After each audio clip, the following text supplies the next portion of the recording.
స్వచ్ఛమైన నాణ్యమైన గౌదర్పార్ పూజా ఉత్పత్తులు www.gaudarpar.com ద్వారా ఆన్లైన్ లో ఆర్డర్ చేయండి. మీ ఇంటిని దేవాలయంగా మార్చుకోండి.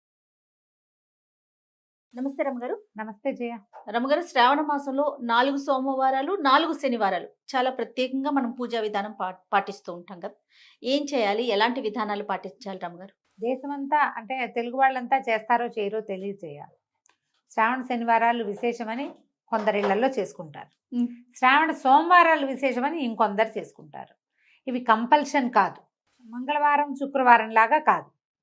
మీకు అవకాశం ఉంటే చేసుకోవచ్చు. ఇవి పర్వదినాలు, మంచి రోజులు. శ్రావణమే అద్భుతమైన మాసం, అంతే. దేవి దేవతలు ప్రసన్నంగా ఉండే మాసం అని చెప్తారు. శ్రవణ నక్షత్ర సంబంధమైన మాసం. చంద్రుడు పౌర్ణమి నాడు శ్రవణ నక్షత్రంలో ఉంటాడు. శ్రవణంలో ఉండటం వల్ల శ్రావణం పేరు వచ్చింది. ఈ శ్రవణ నక్షత్రం ఎవరిది? వెంకటేశ్వర స్వామిది. అందుకని ఇక్కడ ప్రత్యేకంగా శనివారాలు చేసుకునే విధానం కనపడుతుంది. సోమవారాలు మనం ముందు మంగళవారం ఎలాగో గౌరీ పూజ చేస్తాం కాబట్టి సోమవారం నాడు శివ పూజ చేసుకుంటే మంచిది. ముందు సోమవారం గురించి చెప్తాం. కార్తీక సోమవారాలు ఎలా చేస్తామో ఇంచుమించుగా శ్రావణ సోమవారాలు కూడా అంతే విధానం. పగలు ఉపవాసం చేయటం, ఒక పొద్దు ఉండటం, చుక్కలు కనిపించాక శివారాధన చేసుకోవటం. ఇంట్లో ఎవరికైనా శివాభిషేకం అలవాటు ఉన్న వాళ్ళు, ఇంట్లో అభిషేకం ఉండి పంచాయతనం ఉండి శివలింగాలే ఉండి అభిషేకం చేసుకుంటాం అనేవాళ్ళు ఉంటారు కదా. వాళ్ళ పద్ధతి ప్రకారం చేసుకునే వాళ్ళ కథ వేరు. ప్రత్యేకంగా కొంతమంది అలవాటు లేకపోయినా వీళ్ళు పెట్టుకుని చేసుకుంటారు. పొద్దున ఉదయకాలం అభిషేకం మంచిది. పగలు ఉపవాసం చేసుకోవటం, సాయంకాలం చుక్కలు కనపడ్డాక అప్పుడు ప్రదోషకాల అర్చన చాలా విశేషం శివుడికి. ఓకే. ఈ ప్రదోషకాలంలో సాయంకాలం వెళ్ళి శివాలయానికి వెళ్ళి శివుడిని దర్శనం చేసుకుని శివాలయంలో ఒక దీపం వెలిగించి వచ్చి ఇంటికి వచ్చి భోజనం చేయొచ్చు.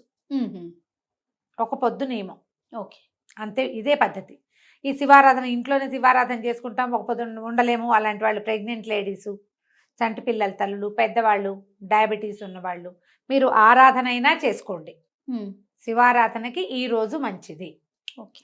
అభిషేకం చేయించుకోవటం, దేవాలయానికి వెళ్ళి అభిషేకం చేయించుకురావటం, ఒక దేవాలయ దర్శనం చేయటం, ఇంట్లో అభిషేకం అవకాశం ఉంటే చేసుకోవటం, అంత మాత్రం చేసినా చాలు. ఓకే. మీరు బాగా సాంగంగా చేయదలుచుకుంటే నేను చెప్పినట్టుగా పగలు ఉపవాసము, సాయంకాలం భోజనము చేసుకోవచ్చు. ప్రదోషకాల శివార్చన చాలా విశేషమైంది. ఏ శివాలయానికైనా వెళ్ళి అర్చనకు డబ్బులు కట్టి అర్చన చేయించుకోండి. లింగాభిషేకం చేస్తే, అభిషేకం లేదు సాయంకాలం అర్చనే చేస్తారు, దర్శనం చేసి రండి, అదైనా మంచిదే. మీకు అవకాశం ఉన్న వాళ్ళు ఇలా చేసుకోవచ్చు. అక్కడి నుంచి శ్రావణ శనివారం. ఈ శనివారం విశేషం ఏంటంటే శుక్రవారం అమ్మవారిని అర్చిస్తాం, శనివారం అయ్యవారిని అర్చిస్తాం. శ్రావణ శనివారాలు మా వైపు అంతా కూడా చలిమిడి దీపారాధన చేస్తారు. ఈ చలిమిడి అంటే పిండి దీపారాధన అంటారు కదా.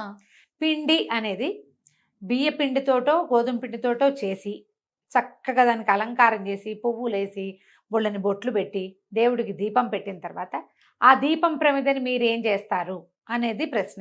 మనం ఇంత పసుపులు బొట్లు పెట్టి పువ్వులు పెట్టి అలంకరించింది పుచ్చుకోం కదా, దాన్ని నిర్మాల్యంలోకి పడేస్తారు.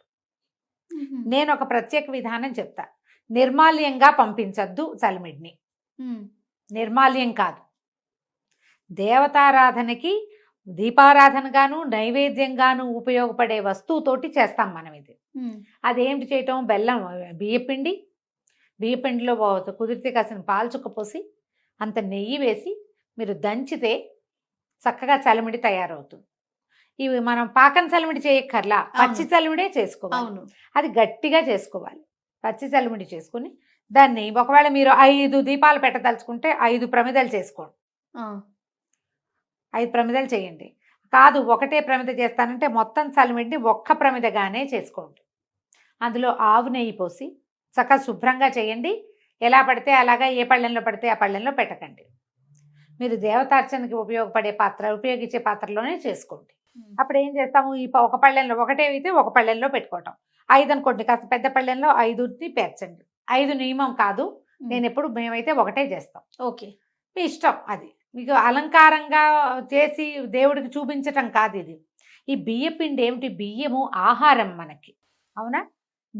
ఆహారంతో పాటుగా మనం ఇంకా ఏం వాడతాం? పాయసంలోకి వాటిలోకి బెల్లం వాడతాం, నెయ్యి, పంచామృతాల్లో ఒకటి. ఈ 3 మహత్తరమైన పదార్థాలని కలిపి మనం చలిమిడి చేస్తున్నాం. దాన్ని బయటికి పంపకూడదు, లోపలికి పంపించాలి. తప్పకుండా అది ప్రసాదంగా స్వీకరించాలి. ఇది నియమం. మనం దీపారాధన చేసేసి దీపం కొండెక్కాక పువ్వులతో పాటు దాన్ని కూడా తప్పు చేయకూడదు ఆ పని. అందుకని పువ్వులు గివ్వులు పెట్టబోకండి. బొట్టులు అలాంటివి కూడా పువ్వులు బొట్లు అలంకరణలు మీరు ఒట్టి బియ్య పిండితో చేసుకుంటాం. అందులో మేము బెల్లం వేయం, నెయ్యి వేయం. ఊరికే పిండి దీపారాధన అలంకారం చేసి చూపిస్తామంటే మీ ఇష్టం. కానీ అది పద్ధతి అయితే కాదు. మీరైతే ఒక దీపం పెడతారా? ఒక దీపం పెడతాం. 5 దీపాలు కూడా పెట్టుకుంటారు మా ఇళ్లలో, కొంతమంది పెడతారు అట్లా. మొత్తం ఇంత చలిమిడి చేస్తే అంత చలిమిడి ఏకంగా ఒకటే ప్రమిద. దాంట్లో ఆవు నెయ్యి పోసి ఒక ఒత్తిని వెలిగించండి. ఒత్తిని చక్కగా తడిపి బాగా నలిపి ఏక ఒత్తి వేస్తే సరిపోతుంది. 2 జ్యోతులు అలా ఏం వేయక్కర్లేదు, ఒకటే వేయచ్చు. మీ ఇంట్లో ఒకవేళ 2 జ్యోతులు ఉండాలని పెద్దవాళ్ళు నియమం కనుక పెడితే 2 జ్యోతులు వేయండి, మీ ఇష్టం, మీ ఇంట్లో అలవాటుని బట్టి. ఒకటి వేస్తే సరిపోతుంది. అఖండం లాంటిది అనమాట ఇది. పెట్టి వెలిగిస్తాం. వెంకటేశ్వర సుప్రభాతం దగ్గర మొదలుపెట్టి సుప్రభాతము, ప్రపత్తి, స్తోత్రము 3 చదువుకోండి. ఈ దీపం మీద మనం ఇంకా పళ్ళు పాయసం ఏమైనా చేస్తే అవి 4 పెట్టి దీపం వెలిగే దాని మీద పడకుండా కొంచెం యువతలుగా నీళ్లు చల్లి దీపాన్ని కూడా నివేదనగా సమర్పించండి. విడిగా ముందు ఒక దీపారాధన చేసుకుంటాం మనం. అవును. ఒక దీపం పెట్టుకున్నాక ఈ క్రియ చేస్తాం. దీపంతో సహా నివేదన చేసి స్వామివారికి చూపించి దీపం కొండెక్కిన తర్వాత అప్పుడు ఆ దీపం పెట్టిన చలిమిడిని నైవేద్యంగా మనం ప్రసాదంగా స్వీకరించాలి. ఒత్తి బాగా కాలుతుంది. ఆ కాలిన మాడిన చోట కొంచెమే మాడుతుంది, ఎక్కువ మాడదు, కొద్దిగా మాడుతుంది. మీరు ఒత్తి జాగ్రత్తగా పెట్టాలి. చక్కగా ఒత్తి తీసేసేయండి. అసలు శ్రావణ మంగళవారం నోలైతే ఒత్తి కూడా మింగేయాలని చెప్తారు, ఒత్తి పారేయకూడదని. అందుకని సన్నటి చక్కగా మంచి పత్తితోటి చేస్తారు వాటికి. శ్రావణ మంగళవారం ఒత్తులు పారేయకూడదు. దీన్ని ఏం చేస్తారు, తులసమ్మలో పెట్టేయండి. మిగిలిన చలిమిడిని అందరికీ ప్రసాదంగా ఇచ్చేసేయండి దీపం పెట్టిన దాన్ని. శ్రావణ శనివారాలు వెంకటేశ్వర స్వామి తర్వాత ఇది నైవేద్యం అయిన తర్వాత మంగళాశాసనం చదువుకుంటాం కదా. అవును. మంగళహారతి ఇచ్చి మంగళాశాసనం మొత్తం చదువుకుని దండం పెట్టుకోండి. శ్రావణ సోమవారాలు, శ్రావణ శనివారాలు కూడా కామ్యాలు అంటే కోరిన కోరికలు తీర్చే రోజులు ఇవి. ధర్మబద్ధమైన ఏ కోరిక మీరు కోరినా ఆ కోరిక తప్పకుండా నెరవేరుతుంది. ఓకే. మన అవకాశాన్ని బట్టి, అవసరాన్ని బట్టి, అలవాటుని బట్టి చేసుకోండి. ఒకవేళ ఇందులో మీరు భయపడడానికి కాంప్లికేటెడ్గా ఏదైనా చేసుకోవడానికి ఏమీ లేదు. కాంప్లికేటెడ్గా చేసుకోవద్దు దీన్ని. ఓకే. ఉపవాసం ఉంటారా రమ్మగారు? ఇప్పుడు అదే సోమవారం ఏమో పగలు ఉపవాసం, రాత్రి భోజనం చేస్తామా. ఈ వెంకటేశ్వర స్వామికి చేసేది పగలు చక్కగా షడ్రసోపేతంగా భోజనం చేసి రాత్రిపూట ఒక పొద్దు ఉండండి.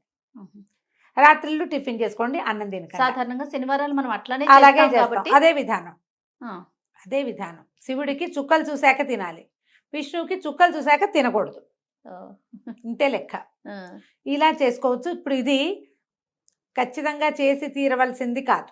ఒకవేళ చేసినా ఎలాగో ఏమిటోగా చేసేయాలనుకోవద్దు. ఎంత సింపుల్గా వీలైతే అంత సింపుల్గా సోమవారం నాడు శివ సంబంధమైన స్తోత్రాలు చదువుకోండి, శనివారం నాడు విష్ణు సంబంధమైన స్తోత్రాలు, విష్ణు సహస్రనామ పారాయణ అలాంటివి చేసుకోండి. ఉపవాసం ఉండగలిగితే ఉండండి, లేకపోతే లేదు. అభిషేకం చేయగలిగితే చేయండి, లేకపోతే లేదు. దీపం పెట్టగలిగితే పెట్టండి, లేకపోతే లేదు. ఈరోజు శివ సంబంధమైంది, ఈరోజు విష్ణు సంబంధమైంది అని మతి కలిగి ఉండి నమస్కారం చేసుకోండి. అదైనా మంచి ఫలితాన్నే ఇస్తుంది. మనకేం కావాలి చేయాలి లైఫ్కి? అంతే కదా రమ్మగారు. ఏదైనా మన జీవితానికి ఒక స్థిమితం కావాలి ఎవ్వరికైనా. అది ఇంత డబ్బులు వచ్చేవాడికి స్థిమితమే కావాలి, ఎంత వచ్చేవాడికైనా స్థిమితమే కావాలి, ప్రశాంతత అది లభిస్తుంది. అంతే కదా. అంతే, అది లభిస్తుంది. మామూలుగా ఈ రోజున వాయనం ఇవ్వచ్చు, ఎవరికైనా ఏదైనా తాంబూలం ఇవ్వచ్చు, ఏమి ఇచ్చుకోదలుచుకుంటే అది ఇచ్చుకోవచ్చు, మీ ఇష్టం. ఈ శ్రావణ శనివారాల్లో ఒక శని త్రయోదశి కూడా వస్తుంది. శని త్రయోదశి మీకు విధి విధానాలు ఏమైనా ఉంటే శని త్రయోదశి నాడు చేసేవి దేవాలయానికి వెళ్ళొచ్చు. శనికి సంబంధించినవి ఏమైనా చేసుకోవచ్చు, ఇబ్బంది లేదు. రైట్ రమ్మగారు. నమస్తే. నమస్తే.